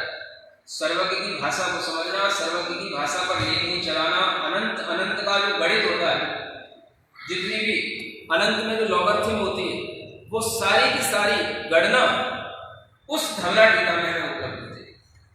और वह सब कुछ उन्होंने जब किया तो वह एक बहुत बड़े आचार्य के रूप में आचार्य जिनसेन महाराज ने तो उन्हें वर्तमान में श्रुत केवली और प्रज्ञा श्रवण की उपाधि दी।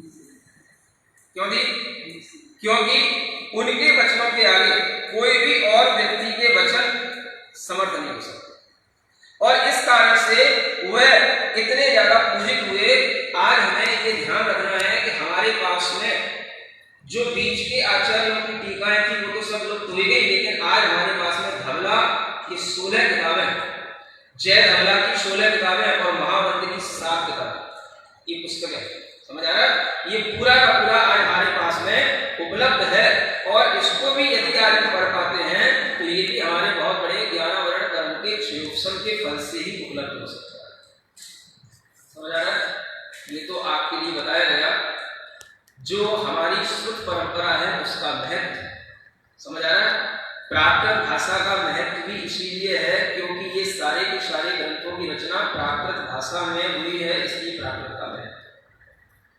और अगर हम इस प्राकृत के विशेष महत्व को जानना चाहते हैं तो आज का यह दिवस भी हम प्राकृत दिवस के रूप में मनाते हैं, क्योंकि हर भाषा का अपना अपना एक दिवस है।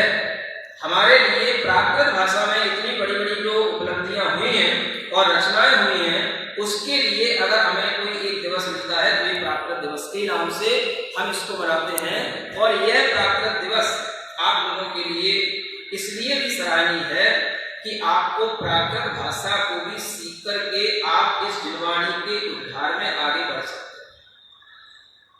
कई बार लोग प्रश्न पूछते हैं, महाराज प्राकृत पढ़ने से हमको क्या रोजगार मिल जाएगा? सुन रहे हो? प्राकृत पढ़ने से रोजगार भी मिल जाएगा, और प्राकृत पढ़ने से सबसे बड़ी विशेषता ये होगी कि आपकी आत्मा में ज्ञान का वह संस्कार पड़ जाएगा जिसके माध्यम से आपको यह सुख का ज्ञान इस जन्म में ना सही तो अगले जन्म में जरूर मिल जाएगा। समझ आ रहा है? इसलिए हर व्यक्ति को प्राकृत पढ़ना चाहिए। प्राकृत की आज बहुत महंगी आवश्यकता है। प्राकृत के विद्वान भी अब हमें बहुत कम दिखाई देते हैं, और जहां पर हैं उन्होंने इस प्राकृत को बढ़ाने के लिए बड़े बड़े आयाम किए हैं। जब मैं भ्रमण पर था आचार्य महाराज के संग से, जब चल करके शिखर जी की यात्रा पे गया और उसके बाद में मैं बिहार में कुंड ग्राम में गया, तो सबसे पहले मुझे वहां पर एक प्राकृत का शोध संस्थान मिला, तो सबसे प्राचीन डॉक्टर राजेंद्र प्रसाद जी के द्वारा संस्थापित, जो राष्ट्रपति रहे। समझ आ रहा है? और आज वह शोध संस्थान इतनी बड़ी हालत में है, वहां पर एक ऋषभ चंद्र पंडित जी हैं फौजदार के नाम से, तो वह उसका एक तरीके से डायरेक्टर है, लेकिन वहां पर विद्यार्थियों की कमी है। समझ आ रहा है? एक ऐसा शोध संस्थान वहां पर स्थापित है, लेकिन फिर भी भगवान महावीर स्वामी की उस भूमि पर वो शोध संस्थान स्थापित है, ये देख करके मन को बहुत प्रसन्नता हुई।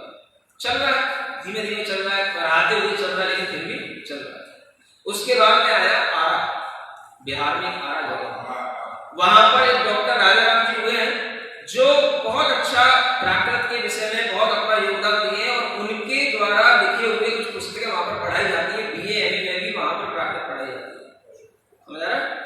भ्रमण में मैं फिर चलते चलते जब इधर राजस्थान में उदयपुर में आया, तो उदयपुर में आने के बाद में मुझे वहां पर बहुत अच्छा माहौल मिला, और वहां पर प्राकृत के बड़े बड़े भामाशाह मिले, समझ आ रहा है। हाँ, प्राकृत के भामाशाह कहलाते हैं। एक सुमन, डॉक्टर सुमन है, वो प्रेमचंद सुमन के नाम से है ना, एक उदयचंद जी हैं, और वर्तमान में अभी जिनेंद्र जैन है ना, और भी सुमति डॉक्टर, और वो एक और नाम याद नहीं आ रहा है ना, सुमति प्रसाद, ऐसे कई डॉक्टर हैं वहां पर।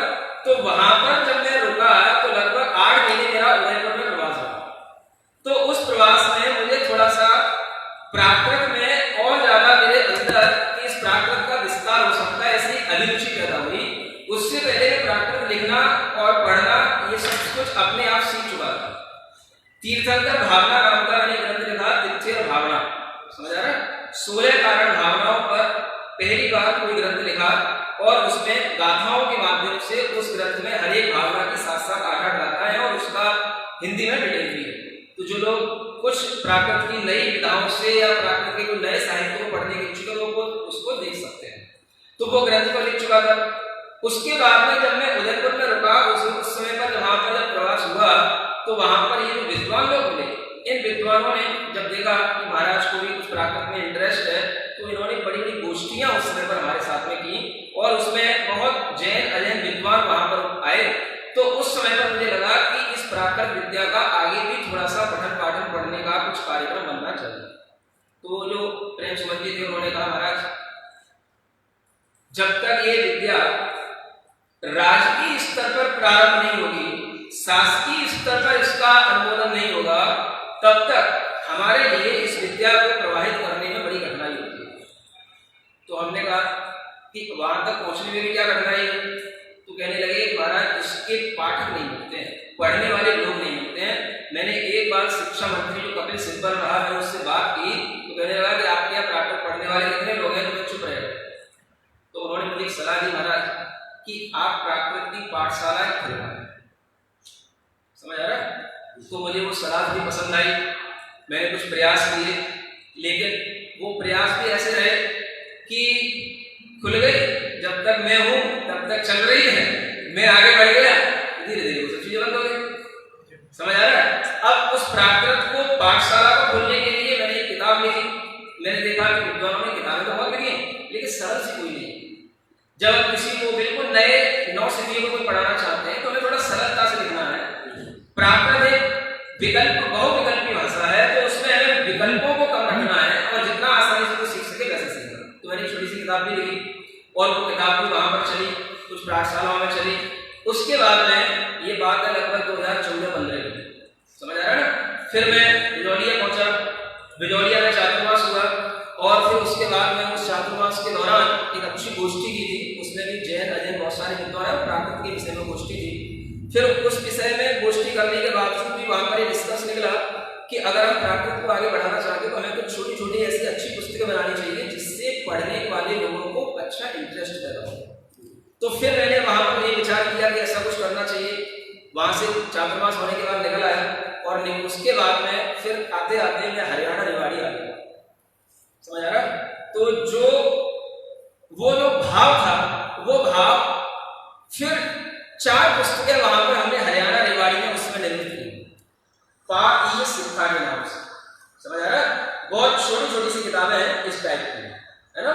ये प्राकृत शिक्षा के 4 भाग हैं इसमें, और इन 4 भागों में व्याकरण, छोटी छोटी सी कथानक, छोटी छोटी सी स्तुतियां, कुछ स्वयं लिखी हुई, कुछ पूर्वाचार्यों की, इस तरीके से ये रचना हुई। और उसके बाद में अब स्थिति यह है कि वो जो पाठशाला पहले हम चलाते थे ऑन रोड का मतलब हम बिहार कर रहे हैं, रोड पे कोई गांव मिल गया, कहीं भी शहर मिल गया, तो उसने क्या करके चलवा दी, वो चल गई, समझ आ रहा है। वो ऑन रोड ज्यादा रेवाड़ी में कुछ ऐसे लोग मिले जिसके माध्यम से फिर ये पाठशाला ऑनलाइन बहुत अच्छी चल रही है। समझ आ रहा है? एक वहां पर गणेश शास्त्री है और एक लेडी है, तो लेडी नेहा जैन प्राकृत करके, तो इन दोनों लोगों ने उसको बहुत अच्छे ढंग से संभाला और लगभग 4-5 हजार लोगों को वह व्हाट्सएप के जरिए ये प्राकृत पढ़ा चुका। फिर उसके बाद में उसको पढ़ाने के लिए उन्होंने और भी अनेक द्रव्य संग्रह आदि ग्रंथ भी लिए हैं, तो लगभग 7-8 हजार लोग अभी भी उससे पढ़े रहे हैं, तो वो भी एक तरीके से प्राकृत पढ़ रहे हैं। उसके साथ साथ ये ऑनलाइन शिक्षा शुरू हो गई। उसके बीच में कई और भी अनेक विद्वानों ने ऑनलाइन शिक्षा के कार्यक्रम को आगे बढ़ाया, जिसमें पुलक गोयल का नाम मुझे पता पड़ा, एक और कोई भी शास्त्री जी हैं उन्होंने भी आगे बढ़ाया। तो ये सब लोग भी अब इस कार्यक्रम में आगे बढ़े, तो लगभग हम कह सकते हैं कि कम से कम 20,000 लोग आज भी जो है 10-20 हजार लोग आज भी जो है प्राकृत पढ़ने वाले हैं। समझ आ रहा है? और इसी बीच में जो अनेक विद्वान है उनमें एक सौगानी जी हैं जयपुर के, उनका भी एक बहुत बड़ा इसमें योगदान है। जब भी उन्हें पता पड़ा कि महाराज इस तरीके के कार्य में आगे आते हैं और बहुत उनके हृदय में बड़ी प्रसन्नता होती और वो प्रसन्नता भी हमारे पास तक पहुंचती थी, तो उनका ये कहना था महाराज इसके विद्यार्थी तैयार किए। समझ आ रहा है? तो अब विद्यार्थी भी तैयार होने लगे, घर घर में ये ऑनलाइन पाठशाला चलने लगी। अब वर्तमान में हमारा एक विचार ये है कि इस प्राकृत को आगे बढ़ाने के लिए हमें इसको राजकीय और शासकीय स्तर पर इसे आगे बढ़ाने की कोशिश करनी चाहिए। तो एक विचार ये आया था,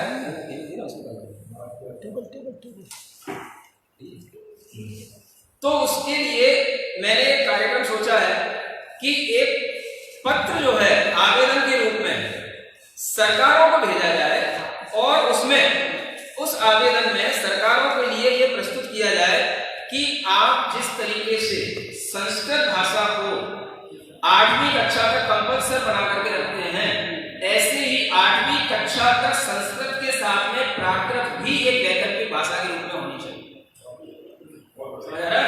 ये होना चाहिए। अगर ये होगा तो क्या होगा कि बच्चों को अगर हम कहीं पर भी पढ़ने के लिए कहेंगे तो वहां का स्टाफ भी पढ़ाने के लिए इसलिए तैयार होगा कि वैकल्पिक रूप में है संस्कृत भी पढ़ाई जाए तो उसके साथ प्राकृत भी पढ़ाई जाए। एक भाषाओं की अनुसूची बनी हुई है, ये हमें केंद्र सरकार के पास भेजना चाहिए और इस प्रकार के 2 पत्र हमारे पास में निर्मित हैं, है ना। इनकी सूची, इनकी जानकारी जो लोग प्राप्त करना चाहें उन्हें अलग से मिल जाएगी। उसकी ये भाषा लिखी गई है भारतीय सेवा में शिक्षा मंत्री, है ना, एक उत्तर प्रदेश सरकार के लिए है और एक प्रधानमंत्री महोदय के लिए है ना।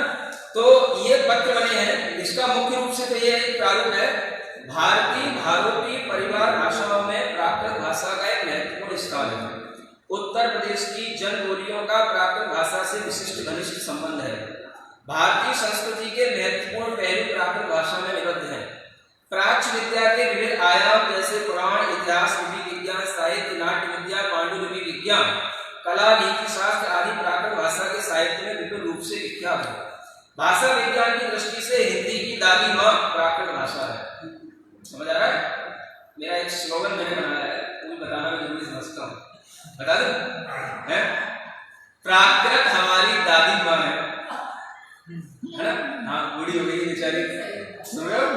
प्राकृत हमारी दादी माँ है, संस्कृत हमारा पिता माँ है, संस्कृत हमारा पिता माँ है? हिंदी हमारी माँ है और अपभ्रंश हमारा पिता है, और रही अंग्रेजी सो वो हमारी पत्नी। समझ आ रहा है? क्योंकि ये तो हमारे साथ जीवन से रही है। पत्नी इसलिए है क्योंकि वो बीच में आई और आज सफर करने लगी। समझ आ रहा है? तो ये स्लोगन भी याद रखा जाए।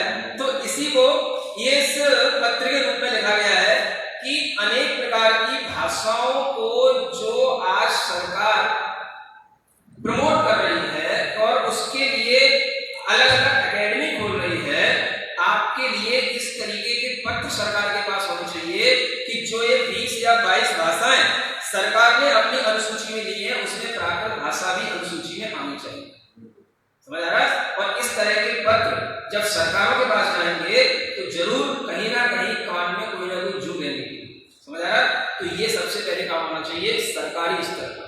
और सभी विद्वानों को एकजुट होकर के, मैं कहता हूं कुछ विद्वानों को इस तरीके की श्रृंखला बना लेनी चाहिए कि हर एक राज्य में एक एक यूनिट तय करें और उस यूनिट में कुछ विद्वान हो, कुछ प्रतिष्ठित व्यक्ति हो और कुछ वहां पे कार्यकर्ता हो। और उसके माध्यम से कम इतना हो सके कि जो जैन स्कूलें चल रही है, कम से कम जैन कॉलेज चल रहे हैं, समझ आ रहा है? जैन स्कूल और कॉलेजों की संख्या बहुत भारी है, कम नहीं है। मतलब यूपी में भी है, एमपी में भी है, राजस्थान में भी है। जैन स्कूलों में तो बच्चों के लिए 12th तक यह कोर्स के रूप में कंपल्सरी रूप से जरूर पढ़ाई जानी चाहिए। अगर इतना भी हो जाएगा तो लाखों की संख्या में हमारे सामने प्राकृत भाषा के पढ़ने वाले अध्येता बन जाएंगे। हाँ, ये जरूर होना चाहिए। इसलिए मैं आज के युवाओं को ये कहना चाहूंगा कि प्राकृत भाषा पढ़ने से आपको एक तो जैन संस्कृति को आगे बढ़ाने का एक गौरव मिलेगा और दूसरा प्राकृत भाषा को पढ़ने के बाद में आपको ये समझ में आएगा कि जो हमारा शब्द साहित्य है ना, वो किस रूप से रूपांतरित होता है। और उस शब्द साहित्य में आप देखेंगे, उसी के माध्यम से आप सिद्ध कर सकेंगे कि प्राकृत कहां कहां पर थी। ये खोज का विषय है। आप दुनिया के किसी भी देश में चले जाओ, किसी भी देश की लैंग्वेज में आप कोई भी शब्दावली पढ़ लेना, आपको प्राकृत के शब्द उसमें जरूर मिल जाएंगे। चाहे जर्मनी हो, कोरिया हो, इंग्लैंड हो, जापान हो, कोई भी देश हो, किसी भी देश की कोई भाषा हो, आपको उसमें प्राकृत के शब्द जरूर मिल जाएंगे यदि आपको प्राकृत और वो वाली लैंग्वेज आती हो जिसका आप कंपेरिजन करना चाहते हैं। तो एक बहुत बड़ी चीज उपलब्ध होगी कि हम प्राकृत भाषा के शब्दों को जगह जगह पर उनकी ही वर्णमालाओं में और उनके ही शब्द साहित्य में पूछ सकते हैं। समझ में आ रहा है? जैसे हम बोलते हैं संत, इंग्लिश में क्या बोलते हैं? सेंट। क्या अंतर है इसमें? समझ आ रहा है? इससे प्रोनाउंसिएशन का समझ आ रहा है? हम बोलते हैं माँ को वंदे मातरम, मातर है मातरम, और बोलते हैं मातर, मादर, मादर, मदर। समझ आ रहा है क्या होता है? इस तरीके से ये सब शब्द इसी तरीके की प्राकृत से निकले हैं। प्राकृत एक अपने आप में बोली जाने वाली भाषा थी और उसमें व्याकरण धीरे धीरे जुड़ती चली गई जैसे जैसे उसका लेखन होता चला गया। और आज वह संस्कृत के साथ प्राकृत की भी बहुत अच्छी व्याकरण बन चुकी है। आपका समय काफी हो रहा है, इसलिए मैं उस प्राकृत के व्याकरण के बारे में इतनी एक अंतिम जानकारी और देना चाहूंगा कि अभी तक हमारे पास में जो भी प्राकृत की व्याकरण है वो संस्कृत भाषा में है, लेकिन आचार्य भीष्म महाराज जी की जय धर्म टीका में उन्होंने प्राकृत भाषा के कुछ ऐसे संदर्भ दिए हैं व्याकरण के जिससे हमें ऐसा लगता है कि वो प्राकृत की गाथाओं के रूप में प्राकृत व्याकरण उपलब्ध है। क्या समझ आ रहा है? मतलब कि प्राकृत व्याकरण बन चुकी थी प्राकृत की गाथाओं के रूप में, और वो गाथाओं में से 4-5 गाथाएं जय धर्म टीका में उपलब्ध होती हैं। उन्हें सुनाने का भी समय नहीं, इसलिए बता रहा हूं, है ना? तो मतलब यह है कि प्राकृत भाषा में भी प्राकृत की व्याकरण थी, आज हमारे पास में उपलब्ध नहीं है। साहित्य बहुत रहा है, लेकिन विद्वानों की आगे आगे कमी होने के कारण से, जैन समाज की अभिरुचि साहित्य के प्रति कम होने के कारण से हमारी ये साहित्य की विधाएं, साहित्य का सृजन और साहित्य निर्माण में जो अग्रणी विद्वान पुरुष रहे हैं उनके प्रोत्साहन में कमी रही। समझ आ रहा है? इसलिए जैन समाज के लिए आज के दिन ये सोचने को मजबूर होना चाहिए कि जिस तरह से हम पंच कल्याणक प्रतिष्ठाओं में अनाप शनाप पैसा खर्च करते हैं, उसी तरीके से हमें जैन साहित्य के प्रभाव में भी पैसा और धन खर्च करने के लिए आगे आना चाहिए। और उसके लिए चाहे हमें विद्वानों का प्रोत्साहन करना पड़े, चाहे हमें बच्चों को फ्री में पढ़ाना पड़े, चाहे हमें उन्हें रोजगार देकर के पढ़ाना पड़े, हमें उनको पढ़ा करके ही अपने धन संपदा को आगे बढ़ाना चाहिए। ऐसी पहले अनेक विदुषी महिलाएं बनी है महाराष्ट्र कर्नाटक में जिन्होंने विद्वान तैयार किए। समझ आ रहा है? कवि पोप रणनीति नाम आपने सुने कभी कर्नाटक में, तो ये महिलाओं के द्वारा तैयार किए हुए विद्वान थे जिन्होंने जैन साहित्य को आगे बढ़ाया। तो आज जैन समाज और अन्य भी समाज अगर इस तरीके की भाषाओं के माध्यम से साहित्य को आगे बढ़ाने में आगे आएगा तो ये बहुत महत्वपूर्ण वरदान सिद्ध होगा। और यही आज के लिए आप लोगों के लिए एक आशीर्वाद भी है, और यही मैं भावना भी करता हूँ कि इस तरह से प्राकृत, शुद्ध पंचमी की जो उपयोगिता है वो निरंतर बनी रहे और इस तरह के जो आयोजन करने वाले जो लोग हैं और अधिक संख्या में आगे आए। जैसे ये पूज्य प्रेमी जी का परिवार है, अरिहंत और ये अनेकांत डॉक्टर हैं, ये लोगों ने इस तरीके से इस प्राकृत और जैन साहित्य को आगे बढ़ाने में अपना योगदान दिया है, वैसे सभी विद्वान लोग अपना योगदान आगे बढ़ाएं। इन्हीं मंगल भावनाओं के साथ जयो श्री देवदा, जयो श्री देवदा। अंत में जिनवाणी भक्ति जो एक प्राकृत में लिखी हुई है जो मैं आप तक प्रस्तुत कर रहा हूँ।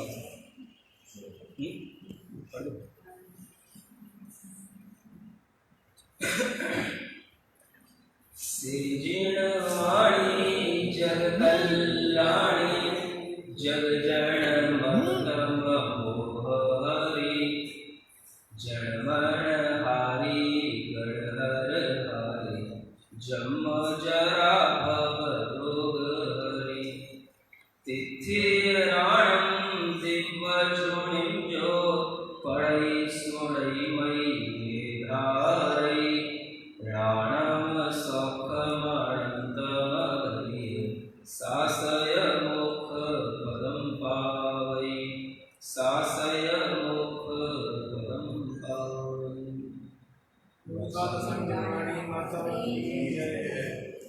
पूज्य मुनि श्री महाराज शुद्ध पंचमी, प्राकृत दिवस और हमारे कर्तव्य, इस विषय आपके बहुमूल्य चिंतन और उद्बोधन ने हम सभी को कृतार्थ किया है और प्रेरणा दी। अब इस शुद्ध पंचमी प्राकृत व्याख्यान माला में आभार ज्ञापन मैं आमंत्रित करना चाहूँगा व्याख्यान माला के मार्गदर्शक आदरणीय प्रोफेसर फूलचंद जैन प्रेमी जी। नमो नाना। शरद पंचमी महापर्व के उपलक्ष्य में आयोजित प्राकृतिक व्याख्यान श्रृंखला के इस संपूर्ति सत्र में आज हम बहुत बड़े सौभाग्यशाली हैं कि संत शिरोमणि आचार्य श्री विद्यासागर जी के परम प्रभावक शिष्य पूज्य श्री ब्रह्म सागर जी का उद्बोधन प्राप्त हुआ। उन्होंने आज हमें हमारे समक्ष शुद्ध पंचमी प्राकृत दिवस और हमारे कर्तव्य इस विषय पर बहुत ही मार्मिक उद्बोधन देकर के हम लोगों को कृतार्थ किया है। यह 12वां व्याख्यान है और इसकी स्वीकृति आपने सहज रूप में हम लोग को प्रदान की, इसके लिए हम बहुत बहुत आभारी हैं।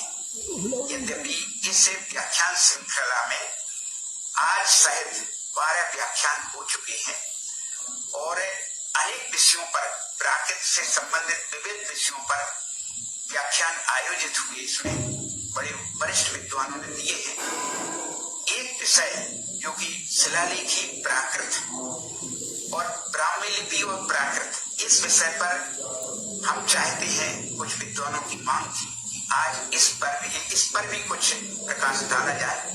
तो हम आग्रह करेंगे कि केवल 5 मिनट में श्रीमती डॉक्टर मुन्नी पुष्पा जैन, जो कि संपूर्णानंद संस्कृत विश्वविद्यालय वाराणसी में जैन दर्शन विभाग में अतिथि प्राध्यापिका के रूप में कार्यरत है, वे इस विषय पे अपने विचार व्यक्त करें। सया परमामी जिणंदर वाणी। जिनवाणी को नमस्कार करते हुए मैं एक और मंगलाचरण करना चाहती हूँ। हड़मो बम्बीरे लिपिये एवं ब्राह्मी लिपि को नमस्कार हो। ये मंगलाचरण हमारे जैन ग्रंथ व्याख्या प्रज्ञप्ति, जिसे भगवती सूत्र भी कहते हैं, में मंगलाचरण के रूप में आया है।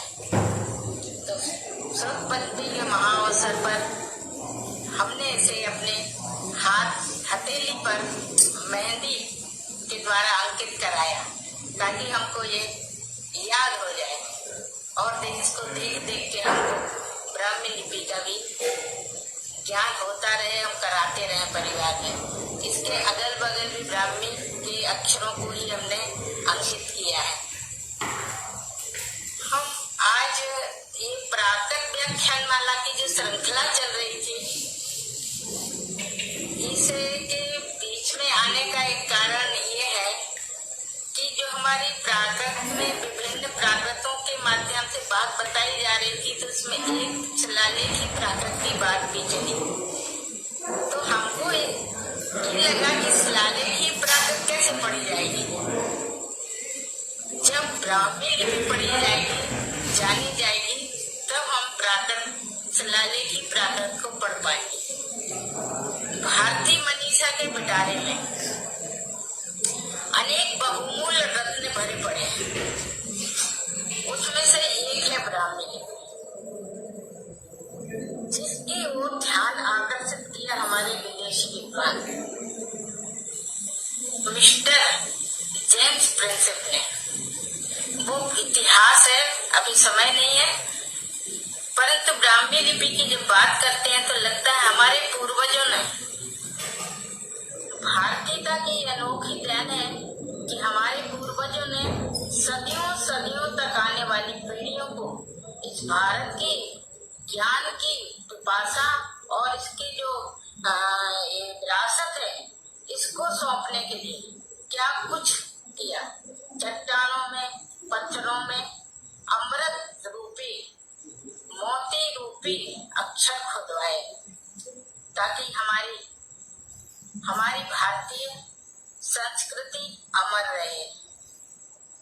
तो ये जो शिलालेख हैं, जैसे कि सम्राट अशोक के शिलालेख, सम्राट खारवेल के शिलालेख और भी अन्य अनेक शिलालेख, जितने भी प्राचीनतम शिलालेख हैं, प्राय वो ब्राह्मी लिपि में और प्राकृत भाषा में मिलेंगे। इस प्रकार हम ये कह सकते हैं कि प्राकृत और ब्राह्मी एक ही सिक्के के दो पहलू हैं। एक सिक्के के दो पहलू होते हुए जब हम ब्राह्मी को जानेंगे, ब्राह्मी लिपि को जानेंगे, लिखना पढ़ना जानेंगे, तब हम अपने प्राकृत को जो उस पर लिखी हुई है शिलालेख पर, उसको समझ पाएंगे। तो ब्राह्मी लिपि जानना, लिखना पढ़ना बहुत जरूरी है। इसके लिए हमने अपने गुरुजी प्रोफेसर जोशी जी से सीखा था, तो जिसको हमने अभ्यास में कायम रखा और इसको जन जन को सिखाने के लिए अनेक जगह, जैसे ग्वालियर, सांगानेर, ये श्रवण बेगोल, वाराणसी इत्यादि अन्य अन्य जगह शिविर किए, कार्यशालाएं चलाई, जिसमें आश्चर्य हुआ कि 8 साल की उम्र से लेकर 80 साल तक के लोग, महिलाएं, पुरुष और जो भी जिस काम में भी था, किसी भी विधा में था, परंतु बढ़ने आए और बहुत रुचिपूर्वक सीखे। तो हम चाहते हैं कि लोग अपनी प्राकृत शिलालेख की प्राकृत को पढ़ने के लिए, और वैसे भी हमारी एक संस्कृति है, हमारी आदि तीर्थंकर शब्द ने अंक कला और अक्षर कला अपनी बेटियों को सिखाई, ब्राह्मी को सिखाई अक्षर कला, इसलिए ब्राह्मी रूप नाम दिया गया, और सुंदरी को अंक कला। तो मनुष्य के दो नयन है जो तंत्र विषय है। खारवेल का जो शिलालेख है वो 17 पंक्तियों का है, उड़ीसा में है। तो ये जो शिलालेख है ये बहुत ही महत्वपूर्ण शिलालेख है। इसकी 10वीं पंक्ति में भारतवर्ष, हमारे देश का नाम भारतवर्ष प्रमाणित होता है। पंडित जवाहरलाल नेहरू प्रधानमंत्री, जो प्रथम प्रधानमंत्री हुए, उन्होंने अपने संविधान में जब लिखवाया तो पहले ये शिलालेख की प्रमाण उनके सामने बताया गया, तब उन्होंने इस भारतवर्ष को हमारे संविधान में लिखा गया। तो ये कितना महत्वपूर्ण है। और भी इसके मंगलाचरण के रूप में धर्मोपकार मंत्री के 2 पद इसमें लिखे गए हैं। और इस तरह से ब्राह्मी लिपि हमारी माता है, इसको हम जन जन तक पहुँचाएं।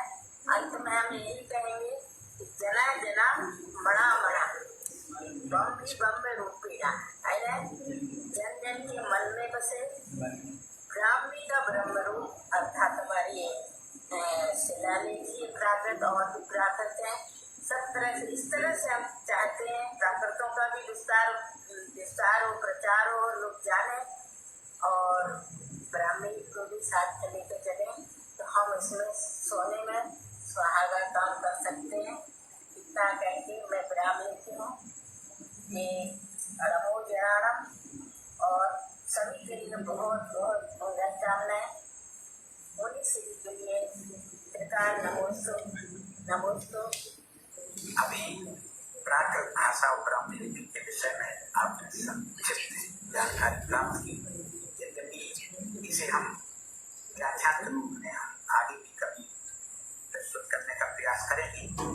इस व्याख्यान माला की श्रृंखला में 11 वरिष्ठ विद्वानों के व्याख्यान हुए। उनमें सर्वप्रथम मेरा हुआ था, मेरा अर्थात भूपचंद्र प्रेमी का हुआ था। इसमें मैंने संस्कृत भाषा का वैभव इस विषय पे अपने विचार व्यक्त किए थे। इसके बाद दूसरे व्याख्यान के रूप में प्रोफेसर प्रेम सुमन जैन ने, जो कि उदयपुर में रहते हैं, उन्होंने प्राकृत कथा साहित्य का वैशिष्ट इस विषय पर व्याख्यान दिया। इसके बाद प्रोफेसर कमल चंद जी सोगानी ने प्राकृत अध्ययन की आवश्यकता इस विषय पर अपना बहुत ही बहुमूल्य व्याख्यान दिया। इसके बाद हम चाहते थे कि एक आध्यात्मिक ग्रंथों पर, जो कि प्राकृत सोर्स है, प्राकृत में उन पर व्याख्यान हो, तो हम लोगों ने अनुरोध किया डॉक्टर हुकमचंद जी भादल जयपुर वालों से कि वो भी एक आचार्य कुंद के पंच परमाणुओं पर व्याख्यान दें। तो उन्होंने इन पंच परमाणुओं का आध्यात्मिक और दर्शन विषय पर बहुत अच्छा व्याख्यान प्रस्तुत किया, बहुत ही प्रभावशाली ढंग से। और इसके बाद प्रोफेसर राजाराम जी ने प्राकृत और अपभ्रंश की पांडुलिपियों का महत्व और उनको किस तरह से हम संपादन कर सकते हैं, उनका किस तरह से उनको आगे प्रकाश में ला सकते हैं, इन पर बहुत ही विशिष्ट व्याख्यान प्रस्तुत किया। आप जानते हैं कि वो इस देश की वरिष्ठतम विद्वान है और अहरनिश 92 वर्ष की अवस्था में भी इस समय वो इसी कार्य में निरंतर अपने दत्तचित्त रहते हैं। इसके बाद प्रोफेसर अनेकांत कुमार जैन ने प्राकृत भाषा और मीडिया इस विषय पर व्याख्यान दिया। ये बहुत ही लोकप्रिय हुआ क्योंकि नया विषय था। इसके बाद प्रोफेसर जितेंद्र बी शाह, जो कि अहमदाबाद में एलडी इंस्टीट्यूट के डायरेक्टर हैं, उन्होंने अर्धमागधी प्राकृत साहित्य के वैशिष्ट पर अपना महत्वपूर्ण व्याख्यान दिया। इसके बाद बेंगलुरु के प्रोफेसर हम्पा नागराजाचार्य, इन्होंने कन्नड़ भाषा और प्राकृत साहित्य इस विषय पर बहुत ही दुर्लभ और नई जानकारियां हम लोग को प्रस्तुत की। इसके बाद प्रोफेसर धर्मचंद जी जैन जोधपुर वालों ने हमें अर्धमागधी प्राकृत आगमों के मूल सूत्र और प्रकीर्ण ग्रंथों पर विषय विवेचन बहुत ही अच्छे मार्मिक ढंग से उन्होंने प्रस्तुत किया, बहुत ही लोकप्रिय भी रहा। और इसके बाद डॉक्टर कमिश्चंद जी जैन ने अपभ्रंश भाषा और इसके साहित्य का वैभव इस विषय पर बहुत महत्वपूर्ण व्याख्यान दिया। और अंत में 11 में यानी कल प्रोफेसर जगत राम जी भट्टाचार्य ने, जो कि शांति निकेतन में संस्कृत प्राकृत और पाली के प्रोफेसर हैं, विभागाध्यक्ष हैं, उन्होंने प्राकृत भाषा और इसके व्याकरण की परंपरा इस विषय पर बहुत ही अच्छा व्याख्यान दिया।